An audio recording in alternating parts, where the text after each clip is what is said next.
Yes, guys. Yes, welcome back to another live stream. Welcome back to another chat about Chelsea, and what a great mood as well. Literally, just been trying to remind myself since I woken up that you fucking gone and shit house the 1-0 win against Atletico Madrid away yet again. Guys, let us know your thoughts down in the comment section below.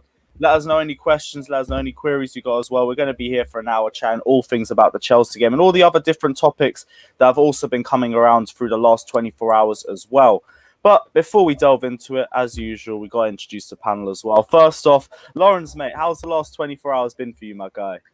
Bro, I can't have been asking for more, really. I mean, yeah, you call it shit house, but realistically, they tried to shit house it, and we weren't having it at all. How the ball came to Giroud, a bit lucky, but hey, the finish made all the difference. What a finish, what a goal, what a night, really. I mean, the fact that we haven't made it to the past around the 16 since 2014, and now put us into that position and that situation in the first leg. I'm gassed, bro, and I'm hyped. I'm seeing good things. Trying to ignore the fact that we drew 1-1 against Southampton, but then got battered 3-0 by Leeds. Apart from that, everything's lovely jubbly, really. Yeah, I forgot that game even existed, to be honest. Thanks for putting that in my mind as well. Thanks, Loz. Hey, Craigo as well. Chat to me. Last 24 hours. What's your thoughts been, man? I keep getting hate. I don't know why.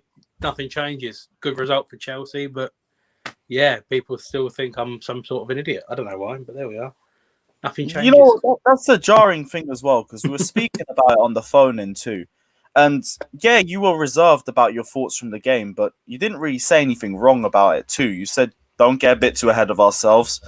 Yes, it was one of the best teams in the world, and we can take the confidence based off that we've gone through 90 minutes and we've gone and got a result.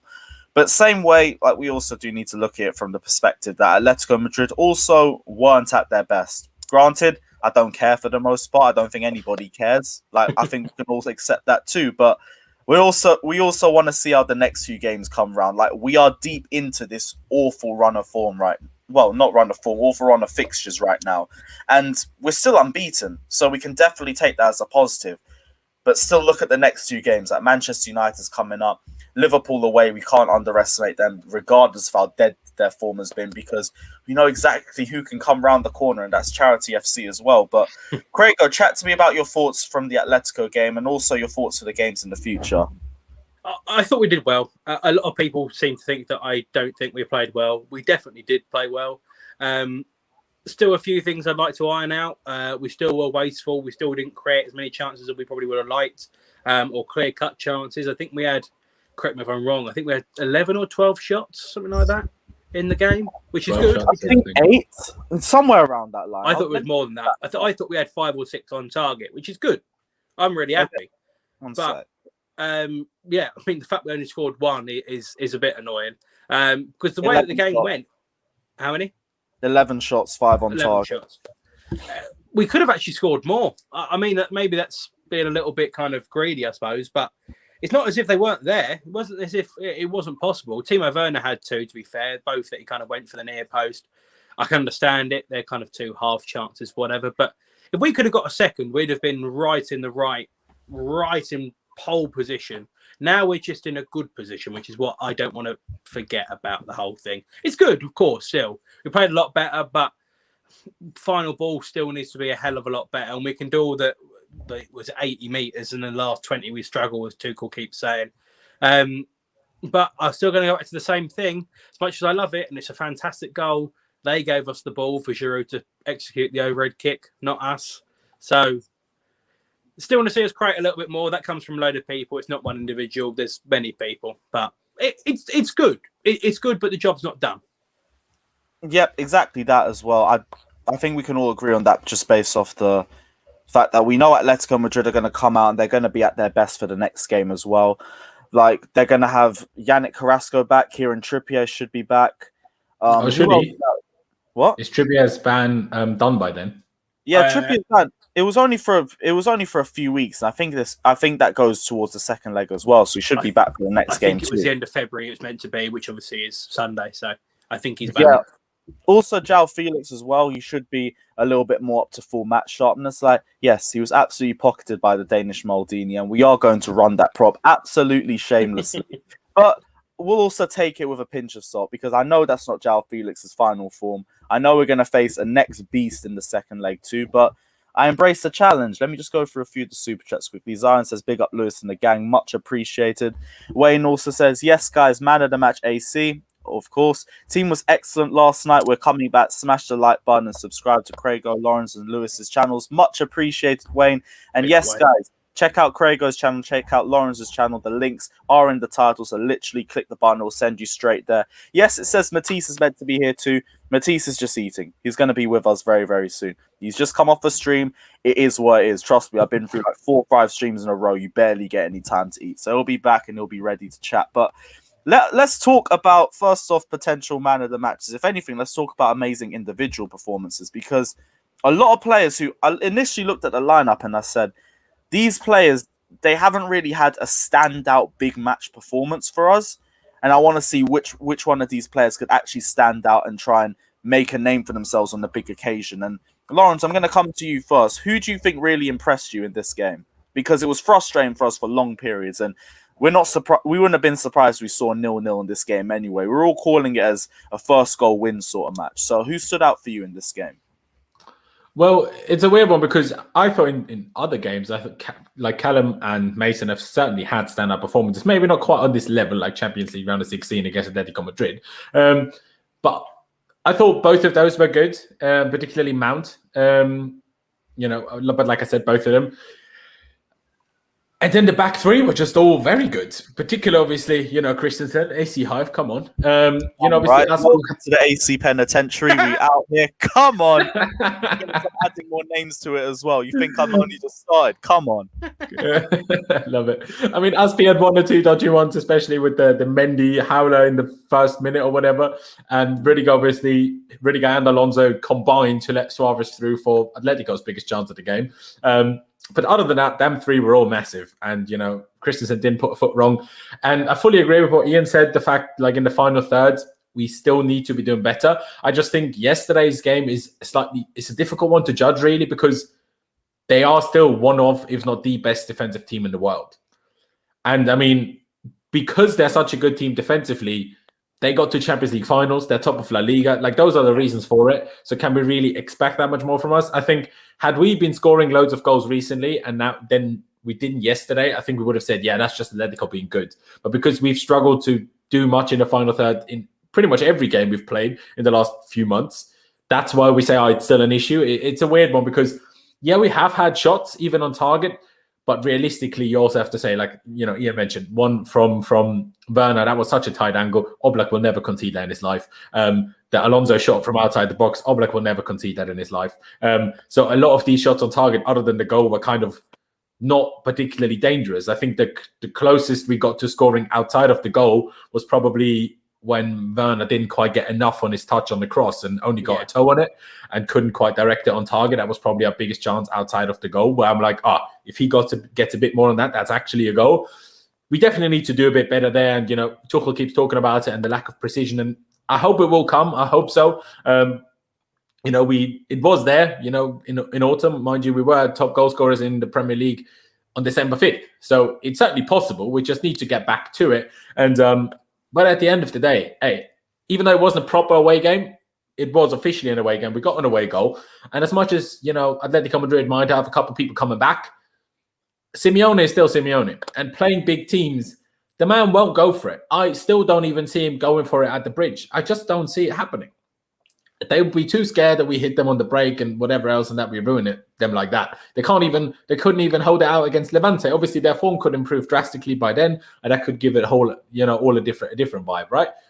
Fully. But in my opinion, with our current defensive form, presuming that, Thiago Silva should be back by, come the second leg as well, only makes us better. The fact that Jorginho and Mount are suspended is a bit of an issue, but at least Kovacic didn't get suspended and Kante will only get more game time and probably will get more suited to playing with Kovacic with the others. So, we'll probably be more confident and comfortable compared to how he was against Southampton, as much as his ball winning was great. So I think we're fully allowed to be hyped. We shouldn't get overexcited and still understand that there is a second leg to come.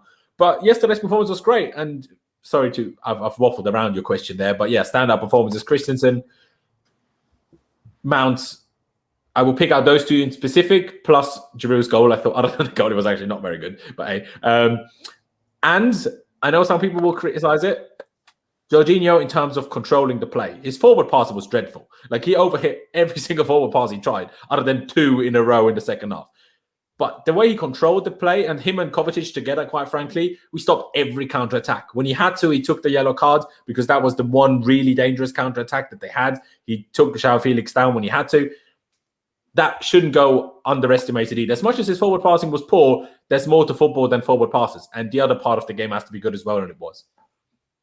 I do agree with that as well. And I think with Jorginho, he definitely struggled with his passing during the game. Some of it I will put to the fact that Atletico Madrid put 7-8 people behind the ball and it was really hard to get options. But same way, I do agree with the fact that there was a couple overhit passes. And I think the midfield, there was definitely a struggle in there. Kovacic, in my opinion, was without a doubt our best midfielder in the game yet again. And I think he had more forward passes in that game than the entire Atletico Madrid squad. Just a stat I heard just coming out today, which I'm going to give him the props for because I'm the first to always criticize his forward passing as well. So fair play because he's really... Before we get to anybody else, I just want to quickly add to Jorginho. As much as he messed up a lot of these forward passes, he attempted way more, like of the risky forward passes, than he usually does. And I actually like that a lot. And I think if he does that more regularly, they will also come off more. Like you said, because Atletico set so deep, the pass has to be like perfect, like a Xavi perfect to actually come off. Some of them that he tried, yes, we paid a lot of money for him and we expect him to be a good passer. So he should have still completed more, hence why I criticized it. But the fact that he attempted so many, in my opinion, you can also see as a positive and should see as a positive. Yeah, I agree with that. Yep, I like. There's not really a lot of negatives I would take out of that sort of performance anyway. Like the back three looked excellent. Marcos Alonso, I want to talk about Marcos Alonso too because the biggest question mark as soon as we saw the lineup was that left-hand side. And I was speaking to Euro experts as well in our lineup reaction video.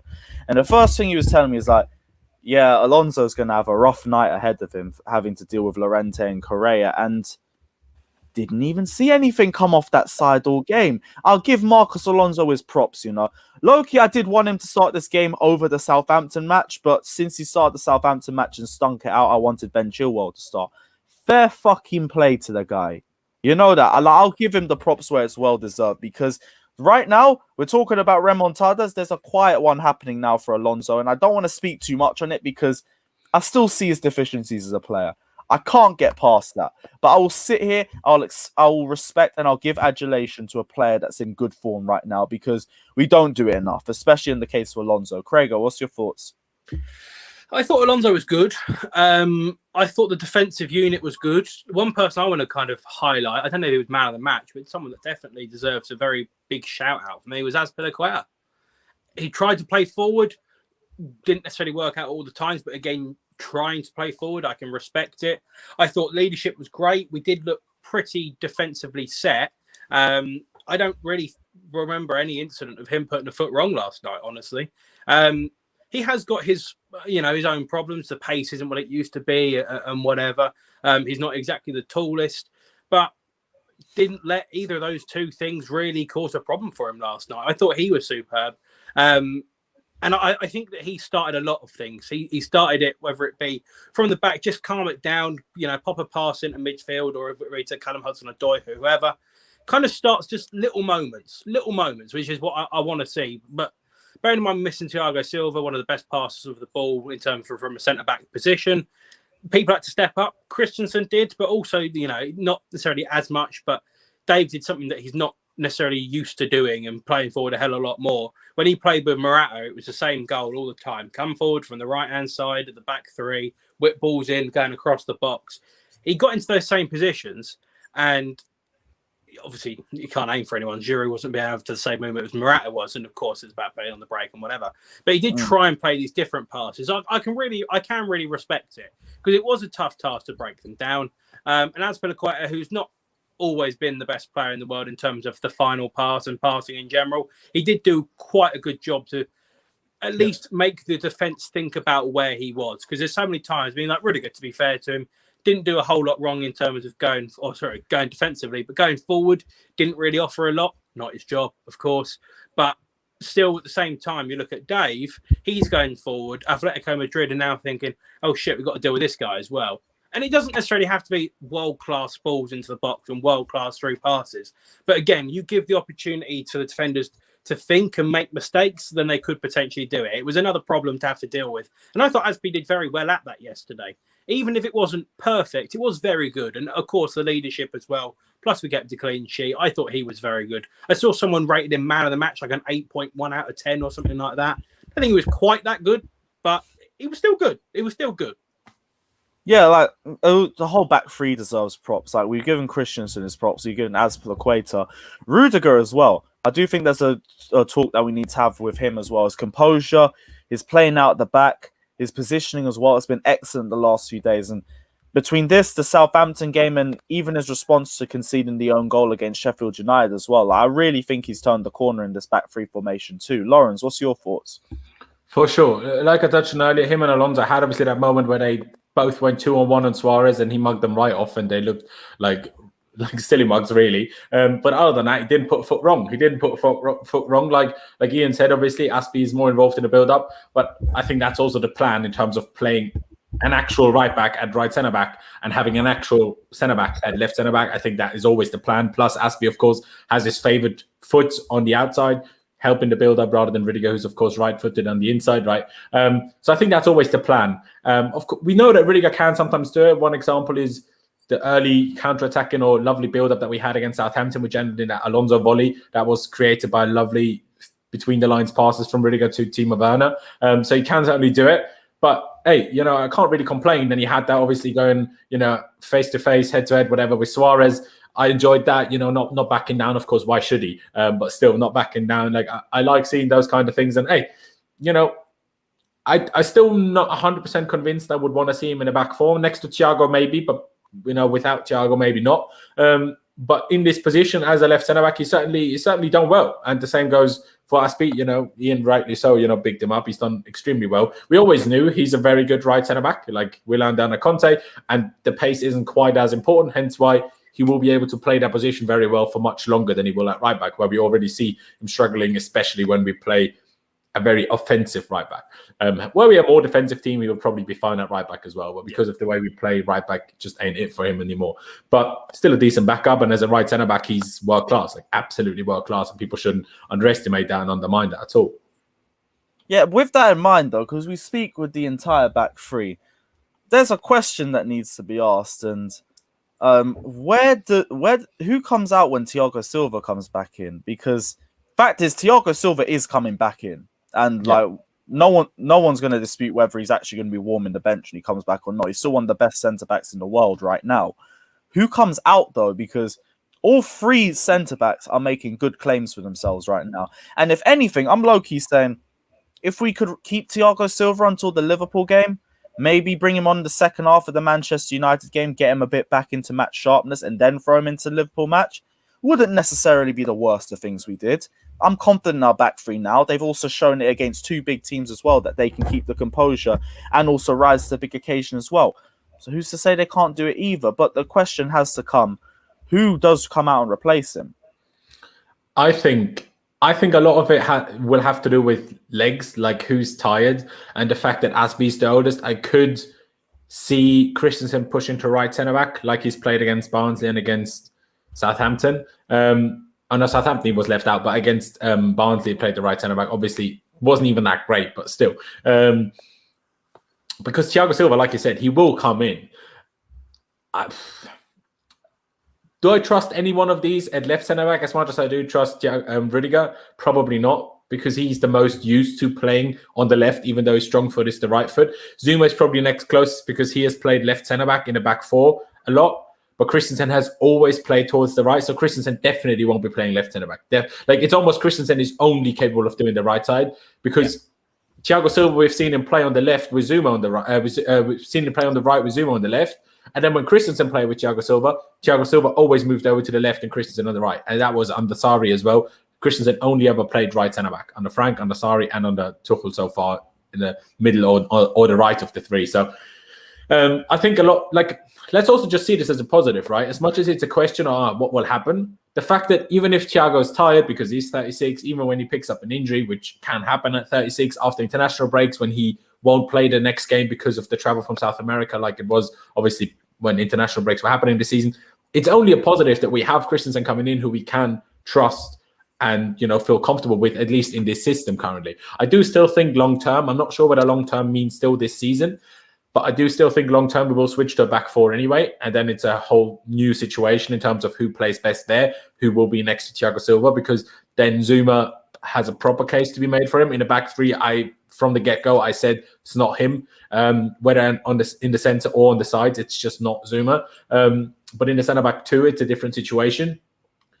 And do I think there's enough physical power with Christensen and Thiago Silva as a centre-back partnership? I don't know. Personally, I don't know. Even though Christensen has actually improved at that since he's come into the side with Thiago Silva's injury.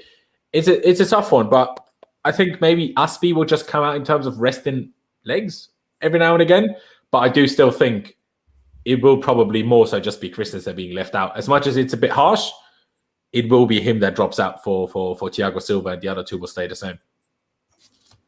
Yeah, like low-key, I think it's either Christensen or Aspi that drops out, because I don't think he'll be Antonio Rudiger, just because I don't really see anyone else that really fits into that left-hand side as well as he does. Like you said already, Christensen can go to right-hand side, but also same way there's no real reason to take off Azpilicueta, and it could be a case of rotating the pair of them, which, if that's the case, all for it as well. Like, I'm confident in all of our centre-backs, to be honest, at this point. Rudiger was the one I had a big question mark on, and he's answered a lot of questions for me. Christensen had questions about him. He's answered a lot as well now. So I can be optimistic on anybody, but that's also half the reason why I don't really necessarily mind whoever we go for. Craigo as well, before we move on, what's your thoughts?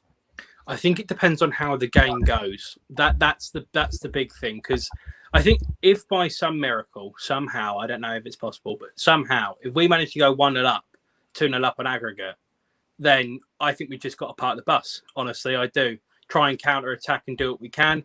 And in that position, you need a bit of height in there as well, which means that Dave and Thiago Silva, who, correct me if I'm wrong, Thiago Silva's 6 foot. Yeah, and Dave's smaller. I don't know how tall Dave is, honestly. Yeah, like 5'10", 5'11". Yeah, you then look at Christensen, and just if you need him to be able to flick a header on or to head it away, something in that regard, you've got to have him in. I'll be honest with you, I wouldn't be surprised to see if we go and Christensen drops out for the start of the game. If we somehow go 1-0 up, or we need to just park the bus, bring on Christensen for Azpilicueta. Thiago Silva has to play for me. I just think he's too good defensively, because we need to be very defensively set. And at the moment, it's good that Dave's doing that job, chill. But at the same time, between the two, which one's better defensively and about getting a better defensive unit? It's Thiago Silva. He just bosses people around. I don't know what's the communication's like with Thiago Silva anymore, because I know obviously he was learning English and whatever. But I still don't think you can drop him for such an important game. Honestly, it wasn't great that he was out yesterday. Of course, it didn't really matter, but in the next leg, it will matter. He has to play for me. So I think Christensen's the natural one that would drop out. As much as you won't like it, and many people won't like it, he's the one that naturally would drop out. I know. Yeah. Someone in the chat has just made obviously a point, because obviously our next game is Manchester United. Obviously, we don't even know will Thiago be fit for that. He's in training, so you'd presume so. We have a fair few days to go till then. But someone said maybe, especially against United with Martial, Manchester United, maybe that's not the game for Thiago to come back in when we are in good defensive form, because Christensen is still quite a bit faster than Thiago. I'm not sure. Thiago has certainly made that work for him whenever he's played, just reading the game so well that it's not mattered. But maybe, obviously, Liverpool's form could slightly change come next Thursday, but their attacking form has been so poor, it's probably an easier game for Thiago to come in than it is against Manchester United, quite frankly. Yeah, that's why I low-key would bring Thiago Silva with more the Liverpool game in mind, because if anything, our fixture list is a bit messed up for the next week, because we've got Manchester United on the Sunday, we've got Liverpool on the Thursday, and then it's Everton on a Sunday as well. Is it a Sunday kickoff for the Everton match too? No, Monday now. Monday. Okay, so that's still going to be 3 games in the space of 8 days. Yeah. So I'd rather rest Thiago Silva with those games in mind instead of just throwing him in at this point. But we have good amount of days between that. Like we play now Tuesday, Sunday. Then No, it's a Sunday, good break Thursday. now. It's a good But then break it's now, Sunday. but it's the next few games where it's a bit of a messy one. Yeah, So but I Liverpool can't is on the think of Thursday, mind you. Liverpool is Yeah, on the yeah, Thursday, so it's a good yeah, gap as well. that's a 4-day break going into the Liverpool game, and then that's, to be fair, it's another 4-day break as well. Okay, that's not as bad as I initially thought, but same way, 3 games in the space of 8 to 9 days. Like, you'd rather play him a bit more sparingly at that point, especially if you're bringing Thiago Silva at 36 years of age back into the squad. And I trust his body based on the way he does his post-recovery training and everything. Like, he takes care of himself very well, so I'm not worried like he'll go in and instantly get another injury. Although I'll say I'm not seriously worried about, but there is still the chance that it could happen with his age. So I'd rather be a bit more sparing with him. Moving on to the next point as well, and Zion, thanks again for the donation. We need to give Kante a consistent run of games. Now, Kante is now most likely guaranteed to be starting the second leg against Atletico. Now, Mason Mount and Jorginho are out for the second leg. What's you guys' thoughts on the potential Kante and Kovacic pivot? And also, do you think how many games you see N'Golo Kante starting before we even get to the second leg against Atletico Madrid? Because now we can afford to put Jorginho and Mount in for the games before, because we don't have to worry about the Atletico game for the pair of them too. So with that in mind, and also the level of understanding that Jovic has compared to Kante and either of them in the pivot, how much game time do you think he'll get in the first place? Because we can't just throw him in for his first game against Atletico, because he will get eaten alive regardless. Like, we know what he can bring, but we also know what he's going to struggle with. If they press him and they go out on the front foot for that game, I do see him struggling. So how many games do you see Kante starting, and what effect do you see him having in the second leg too? Lawrence, I'll start with you. Thinking about it logically and just from my opinion, the only game I would start him in is probably United, maybe Everton. Wouldn't start him against Liverpool, wouldn't start him against Leeds. But it's also a case for me, until Jovic drop a stinker, and they haven't in the last 8 games, whenever they've played together, I disagree with Zion that, Kante needs a run of games, because the other two have played much better than Kante when he has played. So there's no reason to drop him. And someone said earlier, why would we drop anyone for Thiago Silva? Because Thiago Silva was in unbelievable form until he got injured. Man was so good against Spurs until he got injured. He still got a 10 out of 10 rating. Do you know what I mean? Like, that's how good he was, even though he only played half an hour. That's a bit different. But Kante, when he's played, hasn't actually been that great. But Jorginho and Kovacic together have. Like, they've been brilliant against different types of teams. Against defensive teams, against pressing teams, they've just been the better pairing every time.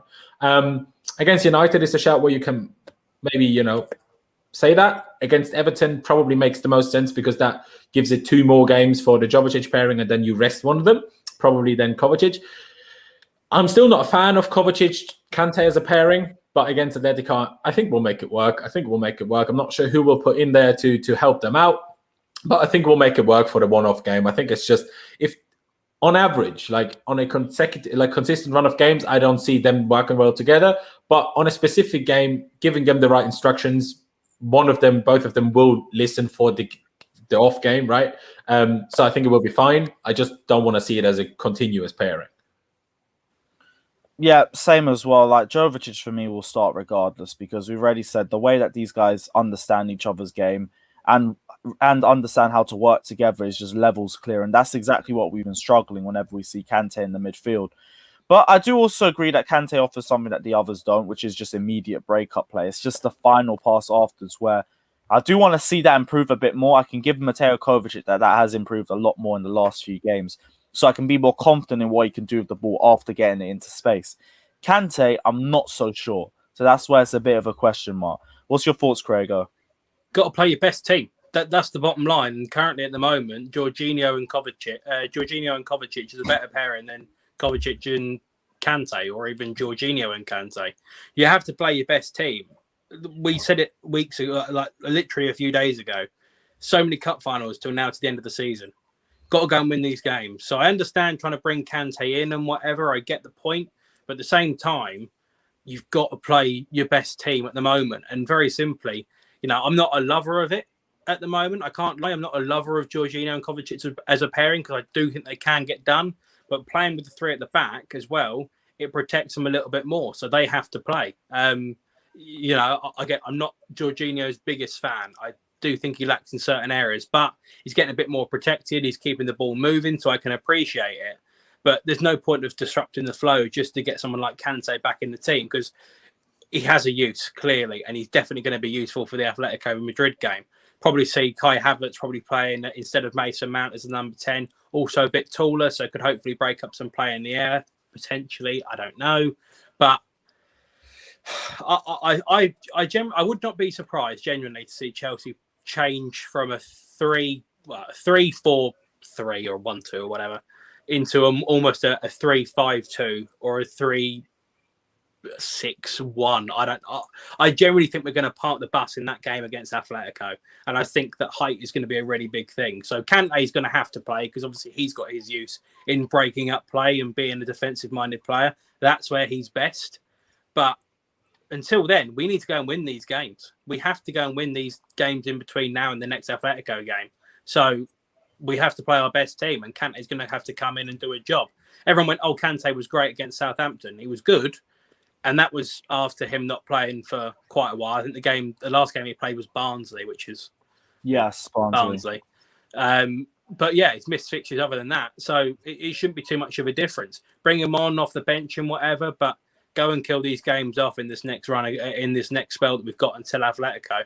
But you cannot afford to drop Jorginho and Kovacic as a pairing. Yep, I hear that as well for the next few games. Like Manchester United, we've seen their effect that they can have in that sort of game. You remember the semi-final win back in July or August. The Liverpool game as well, because their team looks an absolute mess. You can sit there and talk about injuries and everything, but they're struggling with basic passages of play. They're struggling to hold on to possession. They're struggling with the basics right now, and they really are there for the taking. Other than the fact that Diogo Jota sounds like he might be back for the fucking Liverpool game, which just sounds like, yep, typical Chelsea, fucking knew it. Everybody's back in time for us. But we should be confident for these games, and half the reason is the players that we've been playing have been playing consistently and at a good level consistently for the last 5 or 6 games under Tuchel. And the thing with our depth as well. And Zion, thank you for that donation as well. We are going to come to the Tammy rumours a little bit later on in the show. I do want to look at this though. Are we still having this problem with the media over the last 12 hours that they're not giving Tuchel credit for the result? Lawrence, what have they been saying now? It's not necessarily that they don't give him credit and don't say it was a good performance, but they don't state how much of a change that is for Chelsea to win a first leg in the round of 16 of the Champions League. We haven't done that in 7 years. And I can't even remember whether we won the first leg back then, but we haven't gone past the round of 16 in 7 years since we made it to the semi-finals. Ever since then, every time we got knocked out in the round of 16 or didn't even play in the Champions League. But the fact that he put us into a good situation should be credited a lot more highly than it has been, in my opinion. Instead, what they did was saying, oh, Spanish football's now shit. That's what BT turned it into yesterday. Rather than talking about that we were really good, Joe Cole tried his best, but the other ones weren't having it. They were just saying Spain's shit now because they're top of the league, and Real Madrid's been dreadful, and Barcelona's been dreadful, and Atletico were dreadful against us. They don't give credit. They don't see that the reason why Atletico were as dreadful as they were is because Tuchel weren't having any of it, saying, you're the bigger team, you're maybe somewhat the favourite. I'm not having it at all. I'm going to play my football. I'm not going to adapt one single bit. I'm going to make you adapt to us. And that's exactly what they did. And that way we won our game. And that is something that Chelsea managers haven't done in a very long time. Not Sarri, even he did against the top teams, against the City, against the Liverpool. He adapted it, playing a flat midfield 3 rather than the 1-6 and the 2-8. Frank did the same, or changed into a 3 at the back system from not playing a 3 at the back system. Tuchel did not change it up at all. He didn't against Spurs. He didn't today. A little bit in the front 3 for Spurs, but not in general. And not yesterday. And I think a lot of credit has to be given to that. And why they don't give him credit is because he's Frank Lampard's successor. That's why. It's as simple as that. And that just will go against him. The English media loved him. To some extent, they also were harsh on him. Zion, big up yourself, by the way. But they slated him as well, sometimes unnecessarily harshly, could argue. But they also loved him. You know what I mean? Half of these guys were mates with him, are mates with him. So obviously, whoever was going to be his successor was going to struggle a little bit with the coverage in the media. But hey, you know, Tuchel will have to deal with it. He says he doesn't read or see anything anyway. So, you know, he's not like Frank, who knows everything that's going on Twitter. Tuchel won't be like that. But also to be fair, Manaman is apparently the footballing genius of La Liga because he played over there.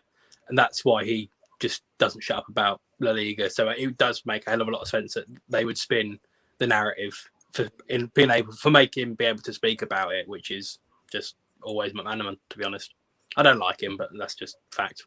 I don't really like most of the pundits, but he could spin the same way with us that our league is a joke right now because no one can show any sorts of consistency. But that's just agendas. Agendas will also agenda. But guys, it's time. It's lateness time. So that also means it's greatness time. Yes, bro. What are you telling me, man? All good, bro. All good. Listen, it's all mad. This Tammy stuff that's going on, it's all crazy. But the result yesterday is really that's still forefront of my brain. Do you know what I mean? This Tammy stuff is just background noise at the end of the day. It's all that result yesterday has me pumped. You know what I'm saying? That's probably Chelsea's biggest win in Europe since the last time we beat them that I can remember, really. So yeah, man, big result. I'm still buzzing off that win. Yeah, man, we didn't even get your thoughts on initially, so we'll just start with it. What are your thoughts on the Atletico Madrid game, and also what players stood out for you too? For me, I have to give massive props to Christensen. I have to.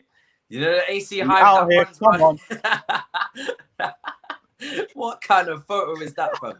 Oh, I'm adding more names to the penitentiary. Don't worry, United's next. Is that what you're doing? Are you just stacking up? Yeah, welcome to the AC penitentiary, man. There's room for everyone in here. Come on. Fam, I've got to give him his massive credits. I think when you're playing in the middle of a back three, away from home to Atletico Madrid, and you get a clean sheet, I think no shots on target as well from them as well, which was very impressive. Suarez and Felix were shut down multiple times. So yeah, man, I have to give massive credit to him. And he was so much better in the middle of the back three than Zuma on the weekend. Zuma, you know, to see him in the middle of the back three, that's the one time and probably the only time you'll ever catch me saying I miss Christensen. Do you know what I mean? Because Christensen over Zuma in the middle of the back three all day long. Zuma really on the outskirts, whether it's the right or the left. So I thought, for me, I have to give him man the match. I know everyone will mention Mount. They'll give Giroud for the goal. But I think Christensen deserves man the match there because clean sheet, Atletico Madrid away. We spoke about their forwards. They've got a better balance this season as well. I know they was quite negative, but there's still a team that have scored a lot of goals this season in La Liga, and they've been a lot more balanced with even Lamar's had a better season, Felix a better season this season. So, yeah, massive credit to Christensen, I think. Yeah, and also, we'll say Christensen too, but I'm willing to throw the props out to the entire squad. Like, the back three all impressed me today. Marcos Alonso, we've already given him his props as well. I thought he had a great game as well regarding the circumstances for it. Yeah. Going forward, to be honest, we haven't even spoke about the players going forward. What was your thoughts on Werner and Giroud's performances overall? They put in a shift. Do you know what I mean? It's not easy when you're coming up against such a structured defense. I think that was like the Tottenham on steroids is what we faced, really, is, you know, two lines of five, you know, just pure compact, pure defense. We saw in the first half, Jorginho, Mount, Aspilicueta couldn't really funnel the ball through the lines as well to find those players. A lot of misplaced passes. We always won the ball back. I think we had like 65 on average, something like that % possession in the game. We dominated possession. So it was hard for them. You know, there wasn't really any, you know, room to maneuver. They was coming up against like, what, 3 centre-backs or something like that. So it wasn't easy. But Giroud for that goal, the individual brilliance to come up with that moment. He's a big game player. We saw it on the run for the Europa League, Sevilla in the group stages, Southampton in the FA Cup semi-final. Whenever it's a big moment, he always delivers. So I have to give him massive credit for that. He's not an out-and-out goal scorer. He's not going to get you 25 to 30 goals a season. We still need Erling Haaland. You see Tammy's being, you know, a little bit unrest because he's maybe got more goals than Giroud. But in terms of coming up against the big teams, you know, you go with Giroud every time.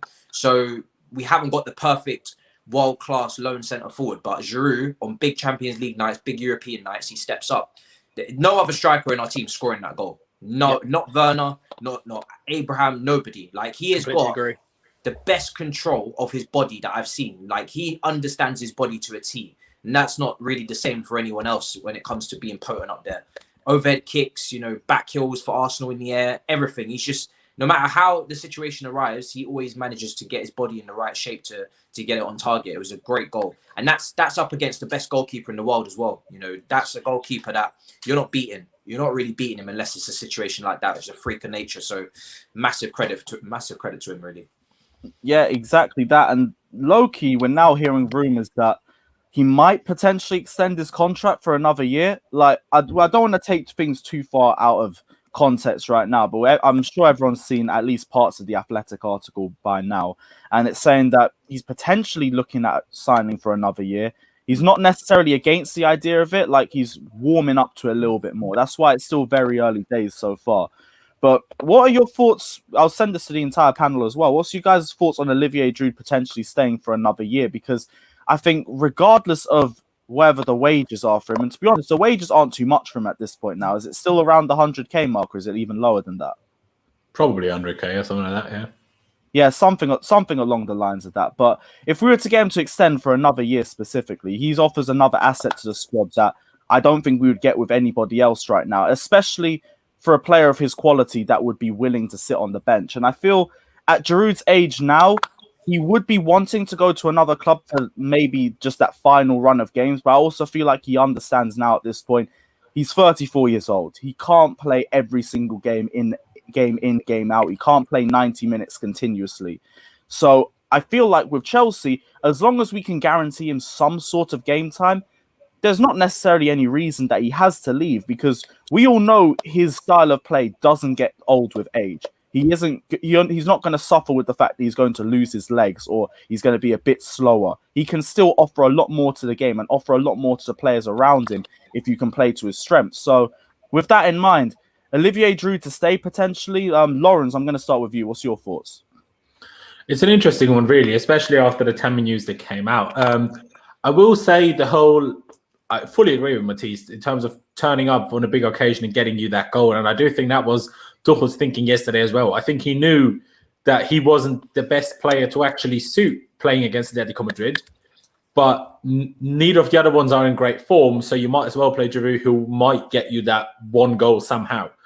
Exactly how it turned out to happen, because Giroud wasn't very good other than the goal, in my opinion. And yes, you can put that down to Atletico, playing very deep and whatever.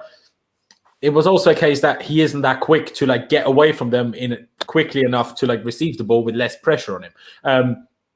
But Tuchel, I think, knew that. Tuchel knew that very well and thought, okay, but Tammy isn't going to do it either. Kai probably isn't fit to start. Mason as a false nine is all well and good, but then I have him helping out less in midfield in terms of winning the ball back when we get hit on a break. So he was like, let me just go with Ollie and hope that he, comes up with that one situation. That's what he did. And if he is willing to stick around, I don't think you should think about that, 2 or 3 times. Just do it if you can, because he is that guy that will be happy to sit on the bench quite often. I mean, the fact that he's still here after having periods under Frank Lampard where he hasn't played for nearly 6 months and he's still here shows that he is accepting of that as long as at some point he gets a bit of a run, right? While after, I'm not sure if that's what you were going to lead into now anyways, the whole Tammy room is that he isn't willing to sign a new contract. He's been he's been offered a fair few, I think, over the last couple of years, but hasn't extended a contract yet. And you do understand it to some extent as well. When you're the 22, 23-year-old striker that came through the academy and you see your club being interested in Erling Haaland, another young striker, then that's going to put a few doubts in your head. And if his ambition is to be a starting striker for whichever club that may be, if that's his ambition, then you understand why he might not want to stick around, because maybe he knows himself well enough that he's probably not going to outperform Erling Haaland to start up front if we do get Erling Haaland. So it is an understandable situation, and then you do need a backup striker. The question is, if we get Haaland, is Giroud enough, or do we need another one? Because the whole thing of Giroud scoring those big goals will probably become less important if we get Haaland. Because Haaland is probably the closest thing in terms of body control. I'm not sure if you guys saw his goal on the weekend where he did man went flying in the air like it's Ronaldo, like it was a hovercraft. He was flying in the air, waiting for that ball to come, and then hit the scissor kick like it's nothing. Obviously sideways rather than backwards, like Giroud yesterday. But he's very, in terms of how tall and big they are, both of their body controls is unbelievable. For Giroud, it just makes it even crazier because he's 34, not 20. But still, Haaland is probably the one guy I would say, him and Ibrahimovic, that might score the goal that Giroud did yesterday. Other than that, in the whole of world football, there's probably not many, because most would be too short anyway to even get there. So if Giroud is actually willing to do it, obviously those were only hints rather than facts stated by the Athletic. Yeah, sure, do it. And Tammy, yeah, if he isn't happy to be a backup striker, we probably should sell him. But maybe he will change his attitude and will be happy to be a backup striker. Who knows? That's the tough one. I've always been of the belief Tammy shouldn't be our long-term starting striker, but I still want him to be around because his finishing when he gets to in and around the box is actually very good. His touch should be better, and he's in the air should be much better considering how tall he is. But he still has things that he gives us, a combination of height and pace and good finishing. And so if he was happy to be a second choice striker, I would always want to keep Tammy. But if he's not, then hey, you just need to get rid, I guess. Yeah, I do think that as well. And I think maybe for the centre of the Haaland deal as well, if we're looking to try and get rid of attackers, if Tammy Abraham was to really push for leaving, like, I wouldn't be necessarily against it. It's just, I think as a second option, you said it perfectly. I wouldn't mind him staying for a long period of time. There is stuff that he offers as well that you can see him grow in his game too. It's just right now, especially with the form that he's in right now, it's like, you can't sit here and command an over 150k a week contract when your performances just simply don't justify it. Also want to check out Zion's donation as well. He says Kante and Gilmore in the pivot.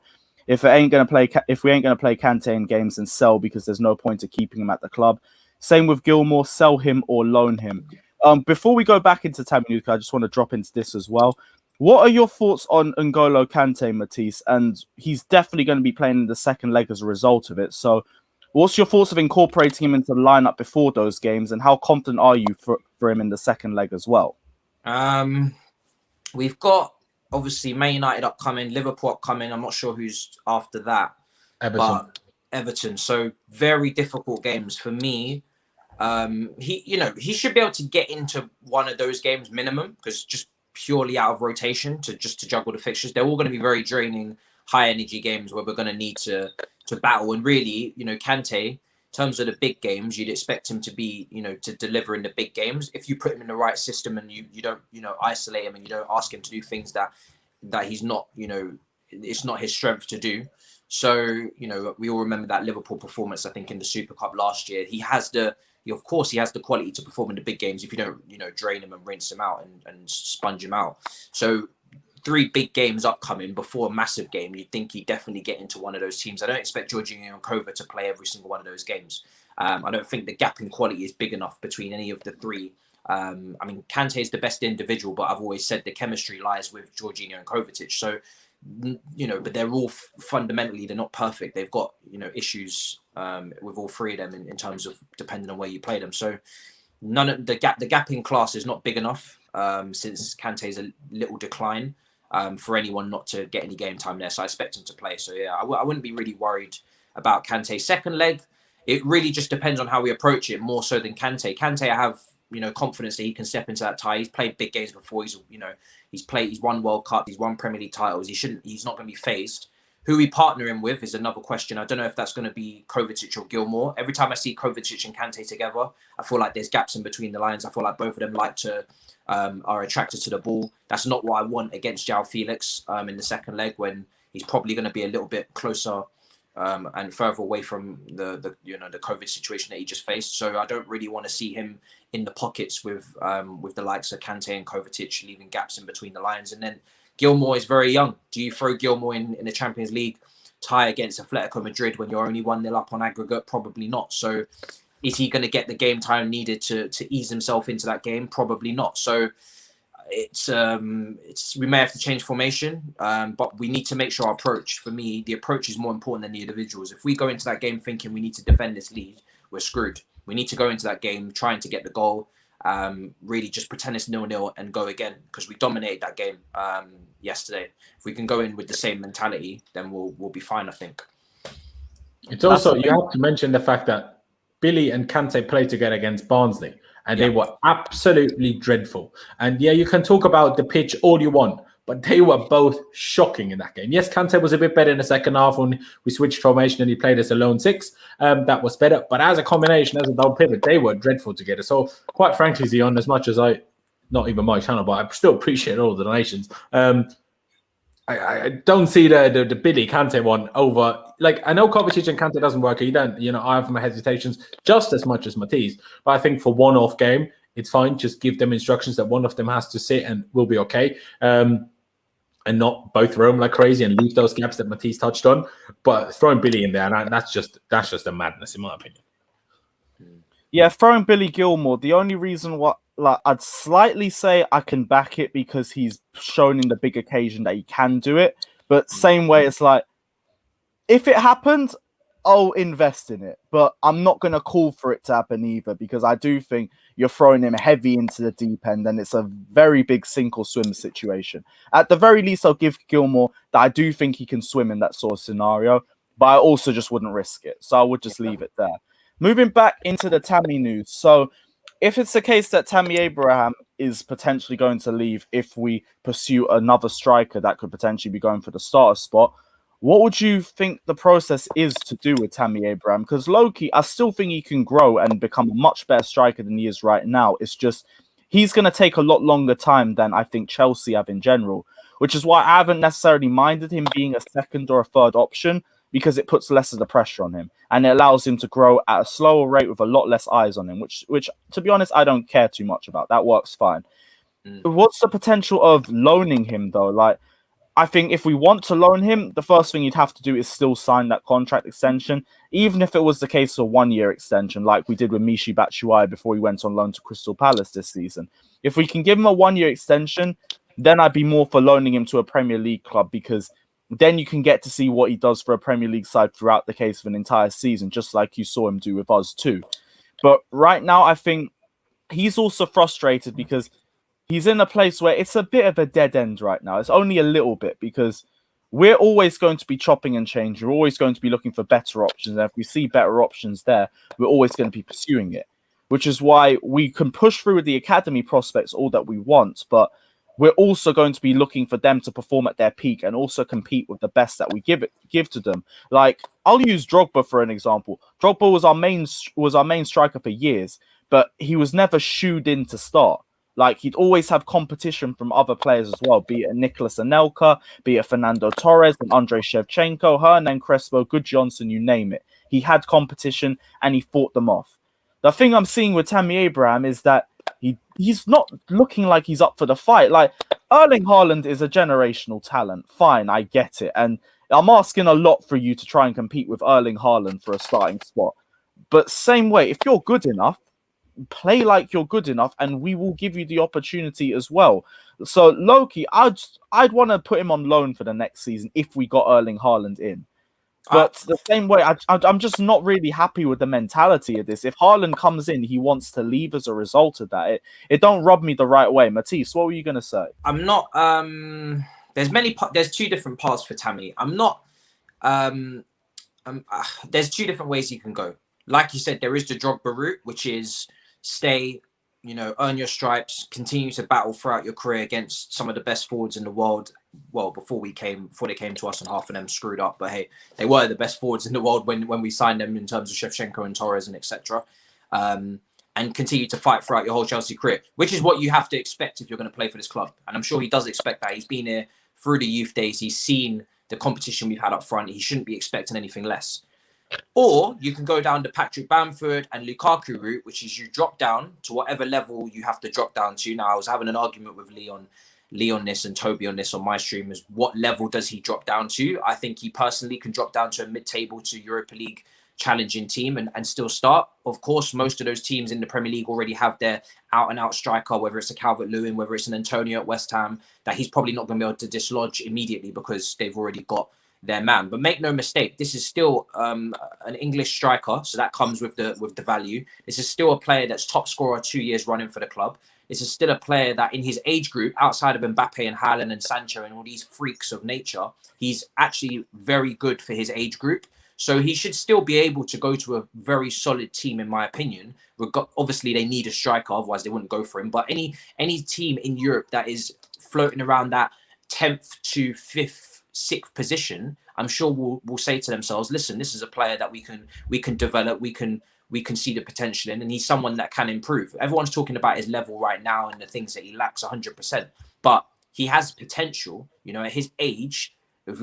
He has potential to improve and do better. It's just that, once again, Chelsea, do we have the time to wait? Probably not. Is he good enough to start week in and week out for Chelsea? Definitely not. And if I'm picking between Erling Haaland and Tammy Abraham, I'm not even blinking. Of course I'm taking Erling Haaland. Like he said, generational talent. Now, the thing is with Tammy is very much to Carl Lamptey. Do you want to compete in one position with the same person who's actually younger than you? Or, Tarek Lamptey's case, obviously just a bit older, but you're going to compete for your whole career with Erling Haaland. Really?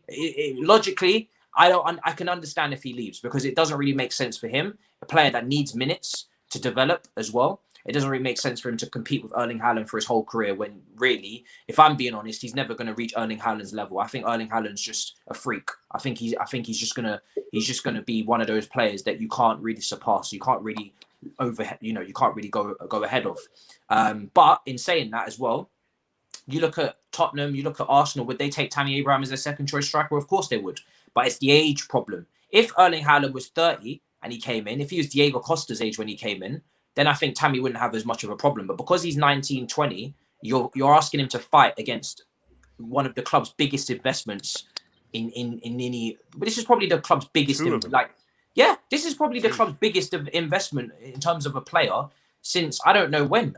Because I think it's bigger than Kai Havertz. I think it's bigger than Diego Costa was and Fabregas was, because you're taking on the agent as well. Chelsea never deal with this agent, but for them to be even considering it tells you just how good they think Erling Haaland is. So for me, Tammy, if he was to leave, I'd completely understand it. You look at what Lukaku did. He didn't wait around under Didier Drogba and wait for his minutes. He went to Everton, killed it over there, then went to Manchester United. Actually did very well goal scoring wise. Didn't really appreciate it. Now they got Martial wearing the number 9 shirt. It's not going too well. And now he's at Inter Milan killing it as well. And we're asking to have him back. So Tammy can look at that route, or you can look at Drogba's route. You know what's mad? Because I tweeted it out earlier on. I don't know how I saw it. But I was looking because I remember Lukaku was killing it at Everton, West Brom. I was looking at his numbers because people was telling me, oh yeah, they were trying to compare Tammy to Lukaku at the age of 23. But when you compare them, there's not even a comparison.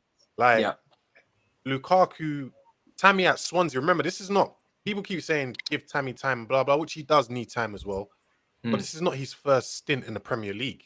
He's been in the Premier League before. Before he was at Swansea. Lukaku was at West Brom. If you ask me, Swansea and West Brom, they're not too far off, innit? Yeah. But Lukaku was hitting almost 30. He had probably over 30 goals and assists. I think he got 17 goals that season. Yeah, I think it was Silas Ferguson's last season. He scored in the 5-5 draw against Man United. Hold on, let me bring it out exactly what the stats is. He was incredible at West Brom. At 20 years old at West Brom, 17 goals and 7 assists. 21 years old at Everton, 16 goals and 8 assists. 22 years old at Everton, 20 goals and 7 assists. 23 years old at Everton, 25 goals, 7 assists. That's my man's numbers, bro. There's no comparison. That's ridiculous, man. And Lukaku still couldn't come back here and make it. And I remember Daniel Sturridge having a great loan at Bolton as well. Still couldn't do it when he came back. So for a long period. For me, there's no point loaning Tammy Abraham, which was one of the points I think Lewis was thinking of. For me, personally, I wouldn't bother. I think either you sell him with a buyback or he has to stay and fight for his place. But for me, I'm bored of these loan deals. If you're going out on loan, it's because you have a serious opportunity to get back into this team and you're still very young to develop. I think Tammy's 23. I don't really see the point in loaning him out, to be honest. Either he's sticking or he's not. I think the only way why we should loan him is if we don't get a big enough offer. And we think if we loan him to a Prem club and we get that makes him like improve his, I don't know, CV and stuff, and maybe that makes us get bigger offers. I guess maybe that way you could consider. I do just want to say one thing because we compared him to Drogba. Drogba did want to leave Chelsea on a number of occasions. He was just convinced not to. But I don't think we should hold it against Tammy that if we sign Haaland that he doesn't want to stay. Because even Drogba, who was at a very different level to where Tammy is right now, even he wanted to leave on a number of occasions. No, Lorenz. He didn't want to leave. He said it in his book, bro. I read his book. Man said he wanted to leave. He said he thought Chelsea were going to get rid of him because of how the first season went. Do you get what I mean? But later on, before Carlo came in, he wanted to leave. Around 09, I think there was rumors about something as well. I read the man's book. The thing is as well is that I read the man's book. with Tammy, you got to ask yourself this question: is once we bring in a Haaland, which is very likely we could bring in Haaland this summer, Chelsea are going to go all in for him, innit? Then Haaland's like, if you ask me, he's top 2, top 3 strikers in the world right now, right? Yeah. He's up there with the best of them. He's going to be starting. Now, we know the second choice is going to be Werner. You've got to ask yourself, is he going to stay and fight for his place? Does he have that mentality, or he's already stalling with the contract because he's trying to find out what's my role in this team? Where's my future? What do you have in store for me for my future? So it just tells me that I don't think he's gonna stay. I don't think it really depends on where we see Werner, because we can see Werner as a striker, or we can see him as a second striker behind behind the forward, which is what he's been so far. I personally prefer him behind the forward. I think he can play with Erling Haaland, not be competing with him. So that pushes Tammy up a little bit. Really, it's all between Giroud and Tammy, and I think Giroud ages like fine wine. I'd more than happy keep Giroud for another season. I also think with Giroud that you just get a balance then of the perfect three in terms of Haaland. You got a bit of everything. Werner, you've got the pacing behind. Giroud, you keep the hold up play. And on top of that as well, I just believe that when it comes to Tammy versus Giroud, yes, obviously Giroud is obviously the better footballer right now, but he's also 34. But that is a good thing, because when you're trying to rotate players if you look at Guardiola and you look at Manchester City, we always talk about their depth. David Silva's age range to Phil Foden, there's a reason why it works. You know, Aguero to Gabriel Jesus, there's a reason why it works. You can't just have a bunch of under 25s rotating for the same position and think that nobody's going to get unsettled. And that would be Haaland, Abraham and Timo Werner. That is not going to last. Someone is going to lose their shit. Just mentally, you can't have that. You have to have an older figure in there. Someone like Giroud, who knows he's second choice, knows his role. And as long as you don't take the piss with his minutes, which we have done in the past, which is why he's been linked with moves away, I think Giroud's happy to be the impact player, as long as we don't take the piss with it. He's an experienced professional, 34 seasoned veteran who's not relied on pace at any point and could probably still go for another 2 years and still get good things out of him. Drogba came back here when he was 36, for God's sake. So I can completely understand if Tammy thinks that he needs to leave, because his age range needs minutes. To get the best out of Tammy needs minutes. For Tammy to stay here and play second or third fiddle is not going to do him any good for his development. So I'm personally happy to cash in if he wants to go. You can command a high fee for him. Mourinho will have a field day marketing him. He's English. He's top scorer last 2 seasons now. And he's got England caps, I think, as well. So she could easily come and get a 40 million for him if the market is right and it's not moving crazy. There's 2 words that describe the Tammy situation at the moment, which is step up. If he wants this big wage, step up to it. Prove us, make us make a decision to not sell you. But at the moment, he ain't doing it.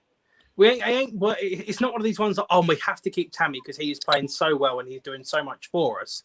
That ain't happening. We have to keep Tammy and we have to give him the wages that he wants because he's doing so much for us. That ain't happening. We have to keep him because it meets certain people and this person's happy and we can play this way. That ain't happening because we ain't playing and suiting to Tammy Abraham. As much as I like him, I want the Chelsea youngsters to do the business. Mason Mount, Kai Havertz, both play the same position. The one that's been playing, granted, Kai Havertz has had different things going on. Mason Mount has stepped up to the plate. Callum Hudson-Odoi, playing as a wing-back, has stepped up to the plate.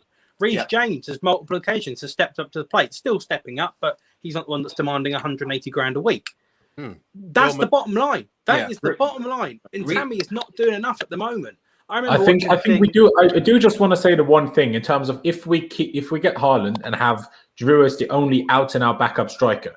If Haaland's out, picks up an injury and he's out for like 3 months or more, that's when having Giroud as the only proper backup striker becomes an issue. Because that's when him being 34 is a problem.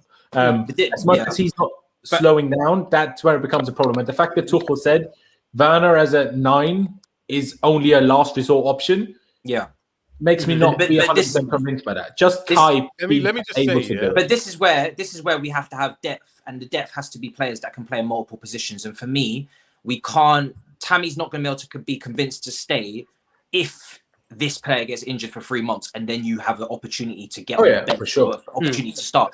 Werner can play that role. It's not his natural position, but he can play that role if need be. Kai Havertz can play false 9 if need be. For me, that's enough depth. And I think for me, I don't want a bloated squad again, because that's when you have unhappy players and you have, things going on behind the scenes like it was for Lampard. We don't want to. We want to have cover, but we don't want to overdo it to the point where we're guaranteed to have unhappy players in the peripherals of the squad. Tammy's got, I wouldn't say a lot of influence, and he's not on the level of the Mason Mounts and the Hudson-Odois in terms of cementing yourself in, who've had to compete with your newcomers. Ziyech had to compete with Pulisic, had to compete with Havertz, had to compete with all these players. Mason Mounts had to compete with all of them, and he still managed to stand up tall. You can see the mentality there is good. I think Tammy's mentality, I wouldn't question it too much either. He still had to battle against the racism he fought last season. He still had to battle against all the social media bull crap that he got last season and come out the other side. And he still took on that 9 shirt after Morata and Higuain and all these guys butchered it as well. And we all thought that shirt was cursed. So he's put a lot of pressure on himself, and I commend him for it. And again, I have to give him a lot of respect, because out of all the strikers we've had since Diego Costa, for me, I'd say Tammy's been the most reliable, outside of Giroud as well. If you're looking at who we've had, Higuain, Morata, all of these guys, and they've been pants, Batshuayi as well. And how much have we paid for all of these strikers? So I think his time's been very productive and he's been very good.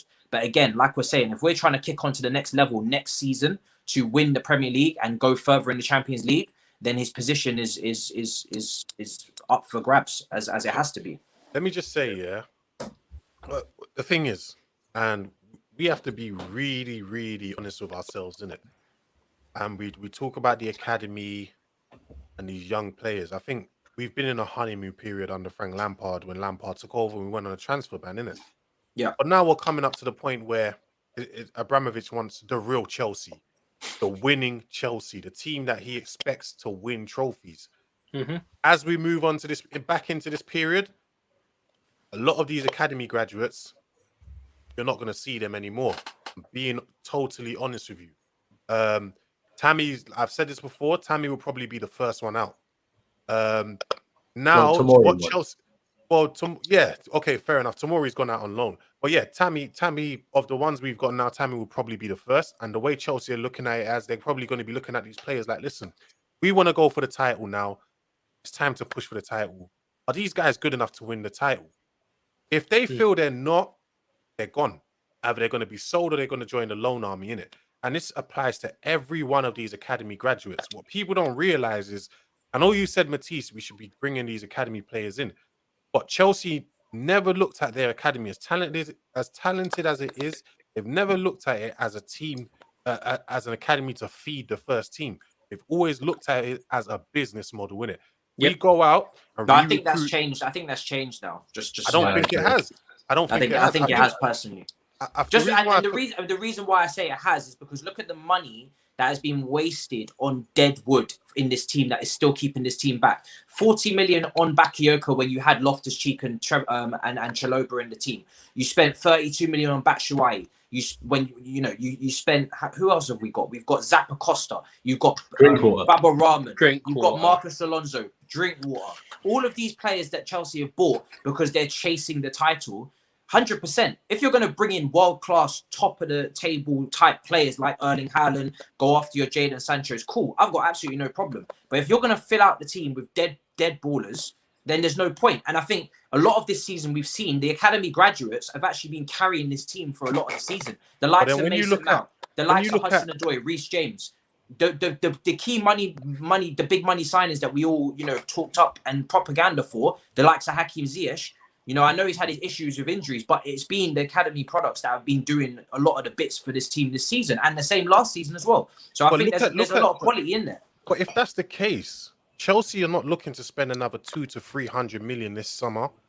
Next summer, and it's going to be another 100, 200 million. It's just a vicious cycle. But we're not spending that in positions where we have the best academy players. Like we're not going to spend that at right back where we have Reece James. We're not going to sign another. I'm going to be honest with you, Lorenz. If Reece James is not up to the levels of, I don't think so, of us winning the Premier League title or at least challenging for it, Chelsea will sell him. But I think no. You're right. He is up to the level. I think the difference and the question is that as some of them, not all of them, but some of them are good enough. Yeah, and that's where the difference will come in. With it. Yeah. I think Mason Mount and Reece James have the potential. Hudson-Odoi, we're talking about the creme de la creme of the top players in the academy. Reece James, Mason Mount, Hudson-Odoi. They stand out ahead of your Tammy Abrahams. It's a different level. even Tomori's, you know, he hasn't had just an upward trajectory like that as well. There's been some up and downs. If you remember him when he was on loan at Hull City, I think. So it's not like as if there's levels to this game, so to speak. And I think the likes of Mason Mount, Reece James are definitely Premier League worthy winning players. I think, you know, if Liverpool can win a Premier League with Trent, then why can't Reece James win a Premier League with Chelsea? I think there's certain positions where goalkeeper, striker, live or die positions that there is no time for nonsense. How many goals and how many points have we lost because our team has not been finishing its chances? They are positions where there is no time for bullshit. I think when you've got Cesar Azpilicueta walking and holding Reece James's hand into the position, you're cool. You can handle that. He can progress at right back. We can handle that. But in a position like striker, there is no time for games. That is a position that can save or cost you 15 points a season. Same goes for goalkeeper. And I think that's the positions where they'll be incredibly ruthless with it. But Chelsea don't spend 200 million every single summer. Our net spend, if you look at it, is very good. They don't. In fact, when Chelsea win something, they usually take their foot off the gas and start signing Steve Sidwell and shit like that. That's even as we talk about net spend, what people don't realize, this is why I say our academy is a business model. I tell you why. Chelsea rake in around 200 million pounds of loan moves from the academy. We'll loan players out 5 mil, 2 mil. We loan about 40 players out. This is Chelsea's business model. But I don't think people.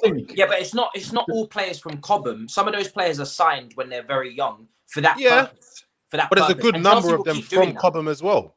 Yeah, because we do sign players from abroad at a very young age and put them in. Christensen was he was signed from abroad and he was used in our academy as well. Remember, he was used in our academy.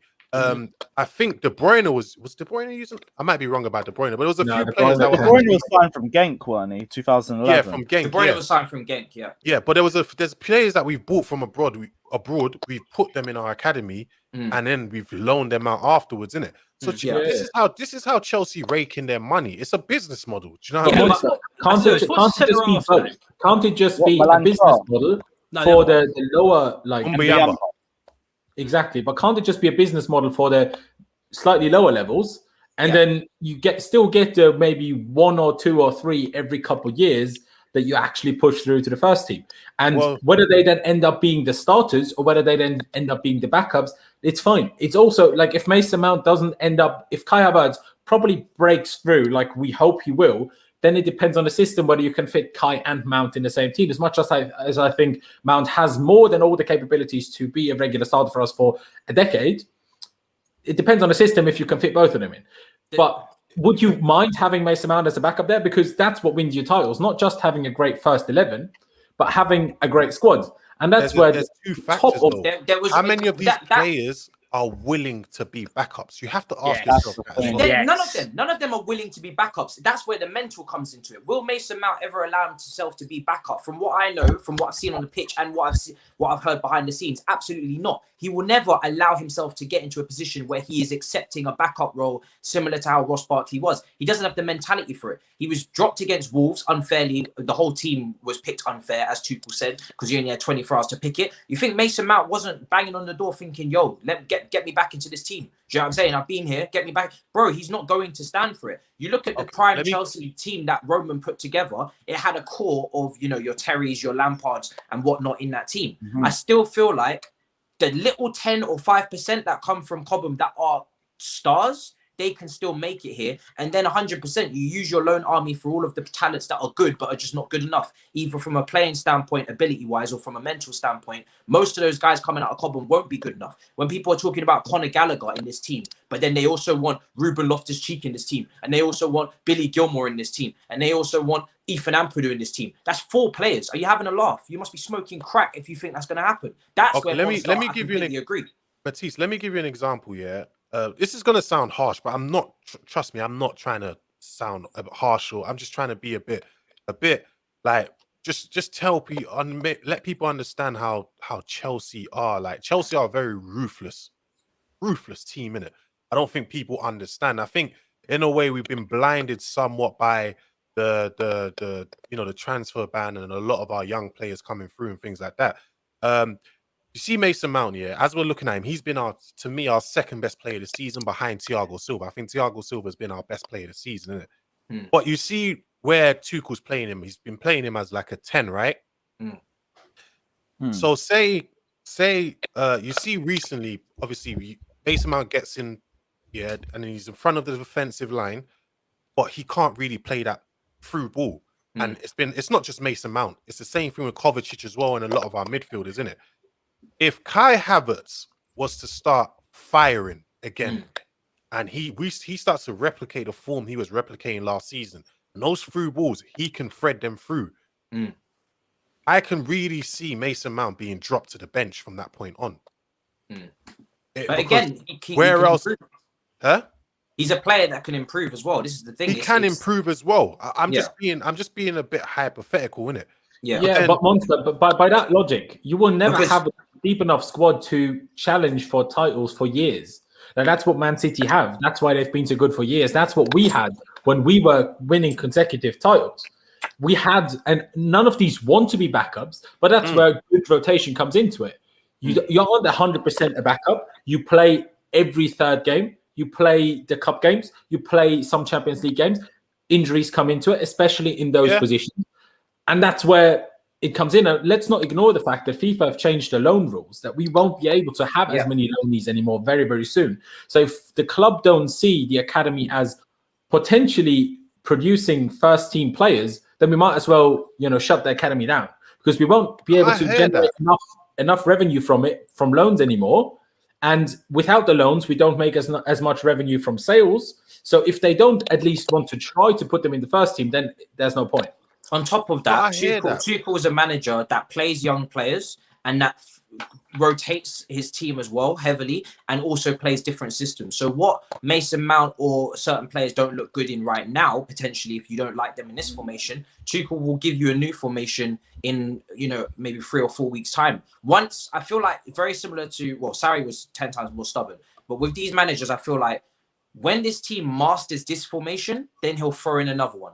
You'll get extra homework, and then you'll get more homework. But right now, they have to master this. And obviously, short-term goals, we need to make top 4. So changing system every game is just going to confuse the hell out of this team. Are they intelligent enough to apply themselves to multiple systems? I think they can. They've played 4-3-3 now. They've also played this formation in the youth. A lot of these wing-backs that are coming through the youth, whether it be De Silva, whether it be Ian Maatsen, whether it be Reece James, Livramento, Tariq Lamptey, it's no surprise that they're all good going forward, and they can all be quite athletic in the way that they attack, because they played the wing-back formation when Conte was here to mirror that formation as well. So they should be able to understand multiple systems. So I think this team, 100% right now, certain players, you can see there's risk and whatnot, but we always need depth. They always need to understand that they're, Tammy, in his position, Erling Haaland, I'm not going to lie to you, bro, leave. You're not going to displace Erling Haaland for the next decade. It's highly unlikely that you will. However, the other parts of the squad, like midfield, and you say Reece James is obviously just, again, that perfect combination in terms of age profile that I spoke about earlier.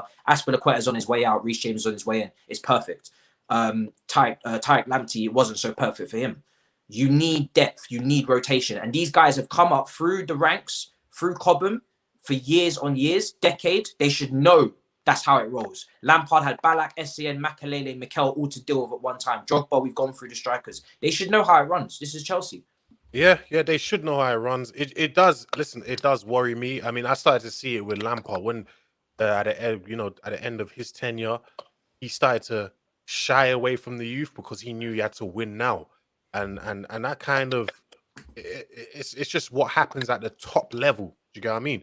I mean, if we're being honest, how many top clubs in Europe, whether in England or in Spain or Italy, how many of them, barring Barcelona, but even Barcelona have kind of changed their plan, how many of them are really bringing in youth like that, as great as their academies could be?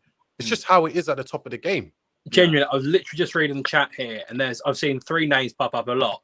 The main 2 are Rashford and Foden. You don't see them complaining and whatever. As 2 examples from the Manchester clubs. That those 2 out of how many? Exactly. That's the thing.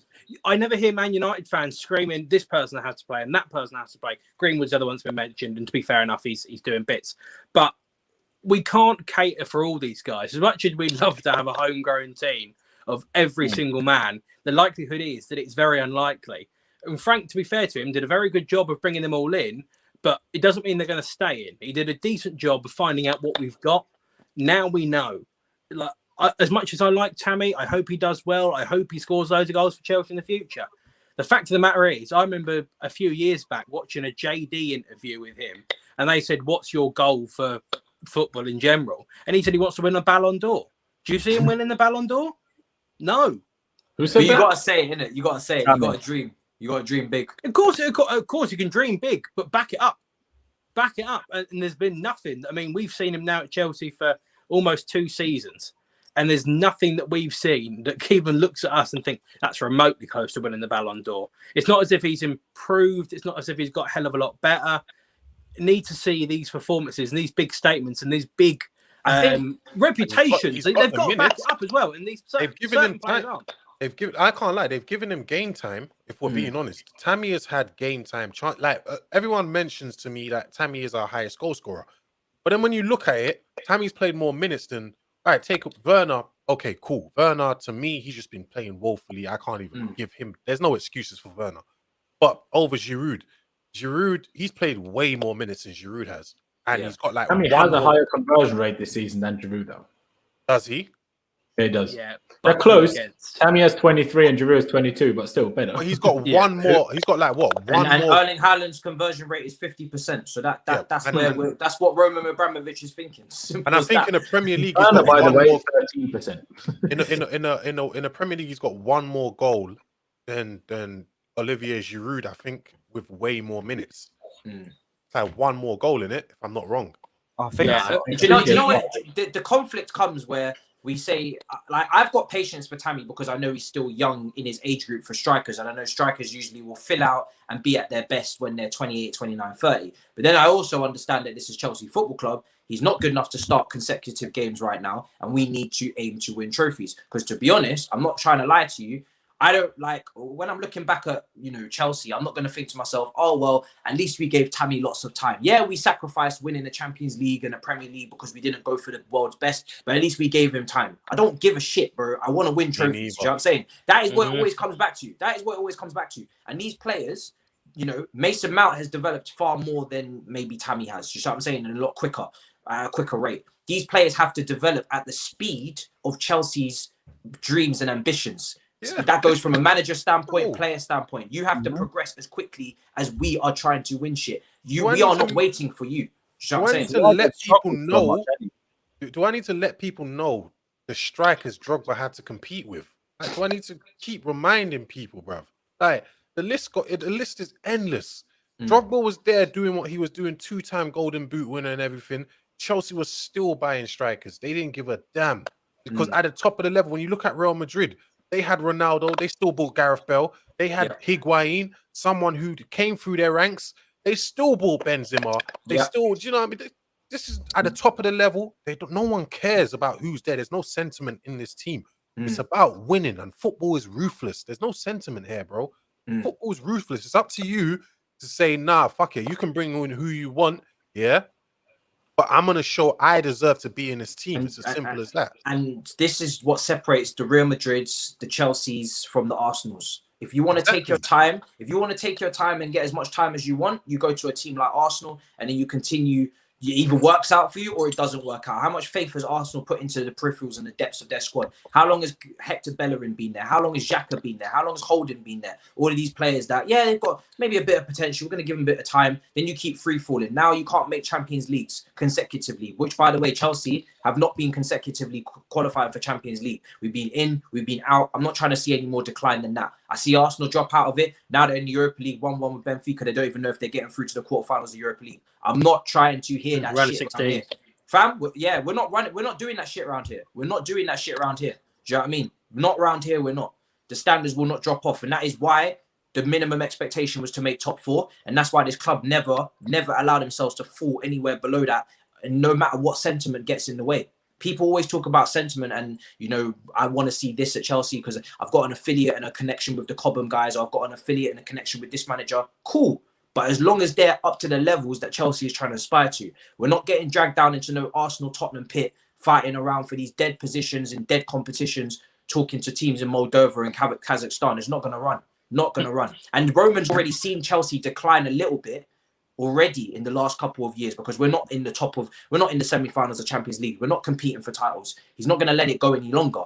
But that's partly his own fault and the board's fault as well for signing some of these dead ballers that they have. Let's be real. They need to up their, they have upped it, and you can see it's getting better in this window. The players that they're looking like chasing look like serious ballers, but they have taken their foot off the gas as well with their recruitment. We've already gone through the dead players that they've signed, which, by the way, the academy players that we had are better than those players, like your Zappa-Costas, like your Alonso's, Baba Rahmans, Batshuayi's, Drinkwater, Bakayoko. I could keep going and going and going. Dead ballers that have been signed at this football club, and then they come and then they wonder why we've fallen. Of course, because you've been signing dead players. You're not doing your due diligence. There's 2 players I would say there in that list. They ended up becoming dead, but when we signed them, they weren't really dead. Bakayoko was not. When we signed him, he was that's fair. Very good player. And Drinkwater, as much as people take the piss out of him, like, come on, he was part of that. For 40 million, though? Yeah, should never have been signed for 40 million. Should never have been signed for 40 million. And that was a deadline. But what he did that season, though, like, we signed him a season later, though. Yeah, but they were still, bro, we're talking about the Premier League winning Leicester 5,000 to 1. But just because it's the Premier League team that wins doesn't mean you go and sign Mark Albrighton. Do you know what I'm saying? Like, it was very evident that Kante was the carrier in that midfield for 2 men, won the ball back, did all his interceptions, dribbles into the final third to release Tomorrow's and all this nonsense. And of course, every now and then a short pass to Drinkwater. What was Drinkwater's task? Drinkwater was always the one hitting it over to Vardy. 100%, yeah, 100%. But he was no Cesc Fabregas. He wasn't. And we allowed ourselves to get into a situation where we had to spend 40 million on deadline day for Drinkwater. And I remember when we signed him, I was actually relieved because we had no midfielders. We had 3 midfielders going into the season for the whole season. I think it was Fabregas, Bakayoko, and Kante. We had 3 midfielders for the whole season. I said, we're screwed. We can't go into a season with 3 midfielders, and then hence why they splash 40 million on Drinkwater. Hence why they splash 70 million on Kepa. Poor planning, lack of preparation leads to panic buys, leads to bullshit. That's what happened. Should have got Alisson or Oblak, man. They tried, but they penny didn't have pinching. enough time, bro. They didn't have enough There were time. reports a couple of days ago that Oblak's release clause at the time was 87 million, and we paid 71 for Kepa, and apparently Oblak was open to it. That is a madness. Like, once you're talking that sum of 70 million, what the hell is the difference of it was Chelsea, another 16 more? Chelsea were penny pinching. That's what it was. You know, we did have the chance of. It wasn't just Oblak that season. It was Oblak and Alisson of Liverpool. And we didn't get any of them in it. We ended up with Kepa. I actually thought Alisson was coming to Chelsea, but one of the things as well was they were still convinced maybe they could have kept Courtois for another season, and that didn't work out. Just because Hazard probably would have. 70 on Morata and Kepa alone, that's 140 million. Just think to yourself how much these Cobham graduates have saved us in money. Because if you don't use them as your, even if they don't make it to be first team starters, the time that they've spent developing in the peripherals and the backup of your squad has saved you money from buying your Batshuayis and all these players to be your backup. You spend 32 million pounds on Batshuayi plus his wages for however long contract in comparison to just promoting a guy, like an Abraham who's just on the wages, or a guy, like Mount who's just on the wages and haven't cost you anything. That's the difference in terms of money being spent, and that's then the difference between you being able to. He was decent for us, though. Nah, he was a clutch player. He was a clutch player, and that's the difference between the money that you've wasted on your Moratas, your Kepas, your Batshuayis, to then going for your Haalands, breaking the bank for top players. You can either sign a bunch of mediocre players who fill out your squad, or you can sign top players. And as long as Chelsea continue to funnel youth players in the depths of their squad, and then if they don't work out, sell them, then bring in the next brother, and just keep doing that, because we have the best academy in the country. Keep doing that, and then as long as you continue to use your depths as the part of the youth for the best youth, you save money, and then you can keep going after your Haalands and them, man. Exactly that. Guys, we do need to wrap this up. It has been an amazing debate talking about the Chelsea Academy as well. I didn't expect it to get this heated, but big up to the panel as well, because we've gone for a lot of great points as well. Check out the panel. Every single guy's link to their channel is down in the comment section below. Monster as well. Sorry we couldn't add it in the title, but it is down in the description below. So check out Monster's channel as well. Final super chat. So we'll ask this question: which DM do you guys want to sign in the summer? Okay, this is gonna go on for another 20. So let's just go names quickly, because Lawrence, I know you got to head out for your stream as well. Just give us names and reasons, and we'll move off. Bro, see, man's just throwing it out there as if I just have this DM solution out there, because I don't know who the magical solution is. Maybe some of these guys will give me the magical solution because I don't know. Obviously Rice was a decent shout. I understand the board in terms of we don't want to spend that much money on a guy we got rid of at 16. Totally get that. But outside of that, it's obviously there is someone like Zakaria from Borussia Mönchengladbach. There has been a little bit of talk about Frankie Kessie, whatever his name is, from AC Milan. There are a few players, but the really top ones we're not going to get. So that's why I'm a bit stumped in terms of who do I really want to decide on. And by the way, guys, I know Monster is hopping on my chat because I don't know how long either of you will be staying here for. If Ian, Matisse, if either of you are free, Lewis, obviously want to hop on mine after, happy to do that. But yeah, I don't really know on a DM. I'm sorry. All right, that's cool. For me, I can't lie, my shout was Zakaria anyway. I think he's an absolute baller. And if we can get him, we could get him for half the price that we were going to get Declan Rice for. So I don't really know why we were pressing on him for so much in the first place. Ian, as well, we'll go to you. Who's your choices for DM? I'll keep it short and sweet. I'll leave the other guys to potentially throw off some names. I really like Thomas Souček. Souček's a great shout, but we ain't Really getting like him. same way like we weren't going to get Declan Rice. I feel like both of them would just be massively overinflated. If not for the fact that we're now rivals now, definitely for the fact that we're also tribal rivals. And Gold and Sullivan have enough problems that they have right now without selling their best players to Chelsea yet again. So I wouldn't want to. I don't think that. But would if happen. they don't make European football, we can offer them something that West Ham will have a very hard chance of doing. So it's not impossible. Not impossible, especially not with Marine. I'll give you that. Matisse, what's your thoughts, bro? I don't have a target, to be honest. I don't have a target. I mean, really, it all depends on what the new manager wants. It depends on what formation, whether you're going with a low DM or double pivot, because we still, of course, he's using it now. Whether he's going to use it long term, I have no idea if he's going to use his formation long term, or he might revert back to a 4-3-3 like he did at PSG. It really depends on who he signs in the window to complement these players around him. If he has a PSG situation where he's got a 4-3-3, then he's going to want the DM to drop back into the defense for build up. If he's playing the back three, he obviously doesn't need that because he's got the free ball playing centre backs behind a pivot, and then you can go with a pivot type DM. There's certain DMs that don't suit lone DM, and there's certain DMs that are better, towards pivots, and certain ones that aren't. So I have no target until I know exactly what formation we're playing long term and exactly what Tuchel wants. Really, you just get whoever Tuchel thinks as well.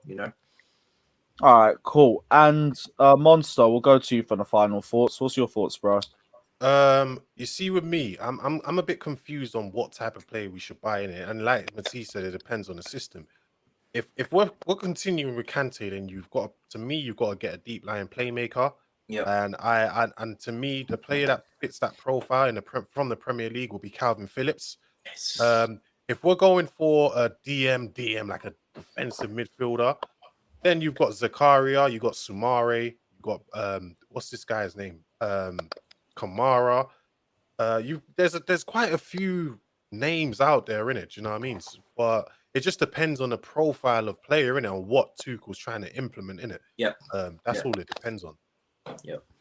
Exactly that. Well, we'll have to wait and see, but hopefully we do end up pulling a natural DM because that's one of the main profiles that I think our team is missing in the squad. But this is the end of yet another amazing live stream. I do want to pick up all the panel for joining on. It's been an amazing debate. Check out all of their channels. The link is in the title and in the description below. So guys, check it out. Don't forget, check out Lawrence's channel where we're going to be live in about half an hour as well. And we'll see you tomorrow where we're either going to be streaming more about the Atletico game. We're going to go straight into Manchester United versus Chelsea preview. So guys, check it out. And we will see you guys tomorrow. Take care. AC Penitentiary out.